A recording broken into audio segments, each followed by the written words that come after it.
बिस्मिल्लाहिर्रहमानिर्रहीम। अल्लाहुम्मा सल्लि अला सय्यिदिना मौलाना मुहम्मदिन व अला आलिहि व सहबिहि व बारिक वसल्लम।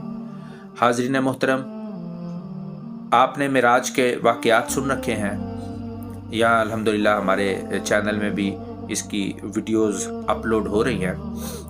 तो मिराज में दो चीज़ों का नज़ारा नबी करीम सल्लल्लाहु अलैहि वसल्लम ने किया। एक खुशगवार चीज़ें हैं जिनमें जन्नत है, हौज़े कौसर है, बहती हुई नहरें हैं, सिदरतुल मुंतहा है, नूर है, रूहानी मखलूक है। लेकिन दूसरी तरफ आपने जहन्नुम का नज़ारा भी किया। तो जहां हम वो जन्नत के नज़ारे और वो रूहानी दुनिया का हुस्न बयान करें, साथ साथ हमें जहन्नुम की होलनाकियों का बयान भी करना चाहिए। देखिए, और वो क्यों करना चाहिए? उससे इबरत लेने के लिए, सबक लेने के लिए। सही बुखारी हदीस नंबर है 6546 6546। नबी करीम सल्लल्लाहु अलैहि वसल्लम ने बयान किया, आपने फरमाया कि मैंने जन्नत में झांक कर देखा तो वहां अक्सर गरीब लोग थे। अल्लाह अकबर। क्योंकि गरीब लोगों को हिसाब कम देना पड़ता है। माल का हिसाब बड़ा सख्त हिसाब है।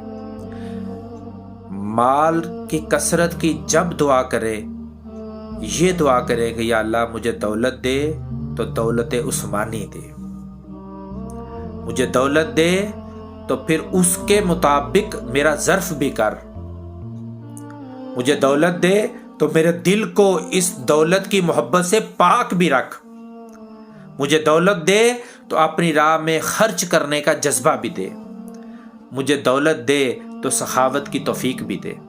फिर तो दौलत ठीक है।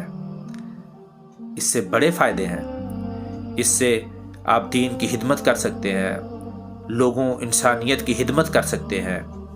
इसके फायदे हैं। दौलत कमाने में प्रॉब्लम नहीं है, लेकिन असल बात यह है कि जब दौलत इंसान के दिल में बस जाए तो फिर इंसान इस दौलत की खातिर, इस माल की खातिर, इस जायदाद की खातिर अच्छे बुरे की तमीज भूल जाता है। और अच्छे बुरे की तमीज तो छोड़ें, रिश्तों की तमीज भूल जाता है।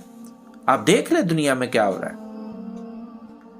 भाई भाई का गला काट रहा है, चचा भतीजे का, भतीजा चचे का गला काट रहा है। और इससे आगे बढ़ जाए, अभी हाल ही में वाकया हुआ कि बाप ने अपने बेटों को कत्ल कर दिया। गालबन गुजरांवाला का वाकया है। इस जायदाद की खातिर।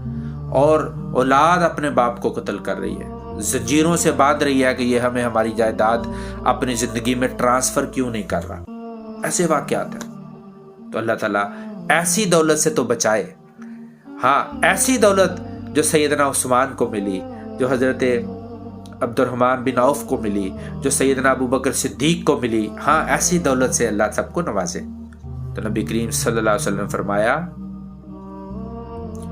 कि मैंने जन्नत में गरीब लोगों को ज्यादा देखा, क्योंकि उनका हिसाब कम था ना। और जहन्नुम में झांका तो वहां औरतें ज्यादा थी।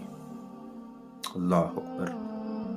ये मेरी बहनों को जरा गौर से सुनना चाहिए कि औरतें क्यों ज्यादा थी। इसकी दीगर अहादीस में इसकी वजूहात मिलती हैं। मैं उसकी तफसील में यहाँ नहीं जाऊंगा, बस मोटी मोटी बातें कि औरत नाशुक्री बहुत करती है। औरत गीबत में ज्यादा इन्वॉल्व है। मर्द भी करते हैं, ये मर्द भी करते हैं, मर्द बरियो जिम्मा नहीं है, लेकिन मेजॉरिटी औरतों की है। गीबत करती है ज्यादा। फसाद और फितना फैलाने में औरत का किरदार ज्यादा है। मर्द और तरह के फितने फैलाते हैं, लेकिन औरतों की वजह से घर के घर तबाह हो जाते हैं। बड़ी समझदार औरतें भी हैं, बड़ी वो औरतें भी हैं जो सैयदा कायनात हजरत फातिमा तो ज़हरा की लौंडी और कनीज़ की तरह ज़िंदगी गुजारती हैं। सैयदा आयशा सदीका उम्मुल मोमिनीन की कनीज़ बनकर बनकर ज़िंदगी गुजारती हैं। तो हमें ऐसी औरतें मुयस्सर, अल्हम्दुलिल्लाह। हमारे दिलों में औरतों की रिस्पेक्ट है, इज्जत है। औरतों का मकाम और मर्तबा कम करना मकसूद नहीं, सिर्फ और सिर्फ इबरत है कि अगर जहन्नम से बचना चाहते हो तो नाशुक्री छोड़ दो, अगर जहन्नम से बचना चाहते हो तो गिबत छोड़ दो, چغلی چھوڑ دو، دوسروں کی پگڑیاں اچھالنا چھوڑ دو۔ کاش ہم ایسے کام کریں کہ ہم جنت میں جائیں اور دوزخ سے بچ سکیں۔ وما علیہ الا البلاغ المبین۔